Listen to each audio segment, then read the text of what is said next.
Let's agree on something right away.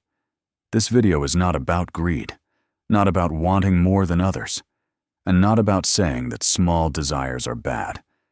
This video is about a very subtle substitution that quietly steals the feeling of being truly alive. And if right now you're thinking, I don't need much, I'm a simple person, this conversation is especially for you. Because very often that sentence is not humility, it's self-abandonment. Let's start with something important. Small desires are not the problem. The problem is why they are chosen. When a desire is small because it genuinely fits you, there is peace. But when a desire is small because you're afraid, there is emptiness. And this is where the mistake happens. A person believes, if I want less, I'll suffer less. If I lower the bar, I won't be disappointed. If I'm realistic, life will stop hurting me. But the opposite happens. Life doesn't become easier, it becomes quieter. And that's a very dangerous state, because on the outside, things look fine. You achieve something, you get something, you close some goals. But inside there is no feeling of, yes, this is my life. There is only tiredness, and a strange sense that you are constantly underliving yourself. Why does this happen?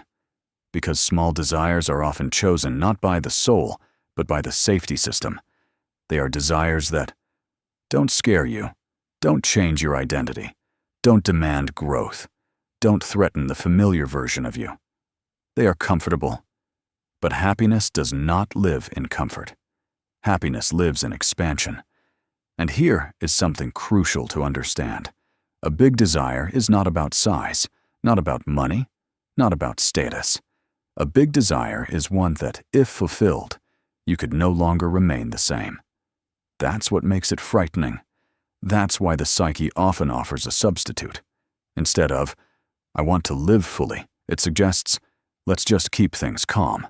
Instead of, I want to express myself, as long as it's not worse. This is not compromise, it's surrender.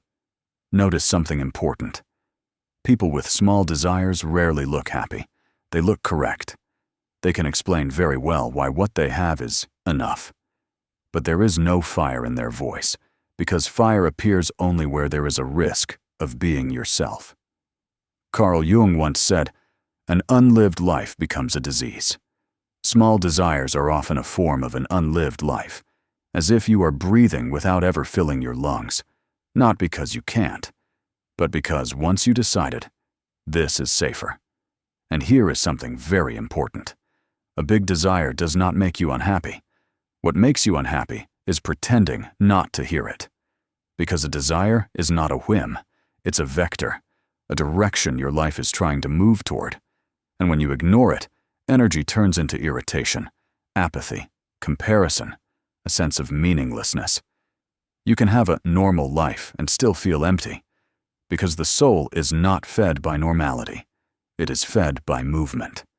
Here is the paradox. Small desires don't make you happy because they don't require your presence. You can fulfill them on autopilot. But happiness appears only where you are fully involved, where there is trembling, where there is uncertainty, where there is growth. Neville Goddard said, a desire is a promise of a state, not a result, a state. And small desires promise small states. Brief relief, a short, okay, fine. But not the deep feeling of, I am alive. There is another subtle layer. Small desires often disguise themselves as acceptance, but acceptance without joy is not wisdom. It is refusal. True acceptance does not shrink you, it expands you. If after saying, I don't want much, you feel lightness, it's truth. If you feel emptiness, it's a prohibition. And in the end, I want to tell you something simple. You don't need to urgently want more. You don't need to break yourself. You only need to notice honestly. Where did you reduce your desire just to remain the same? And allow yourself to ask, if I weren't afraid, what would I truly want? No actions, no decisions, just listening. That alone is enough for life to begin shifting. If this video resonated with you, watch it again. Some things arrive on the second or third listening. Subscribe to the channel, anything is possible. Here we don't teach you to want more. We return your right to want honestly. And remember, anything is possible.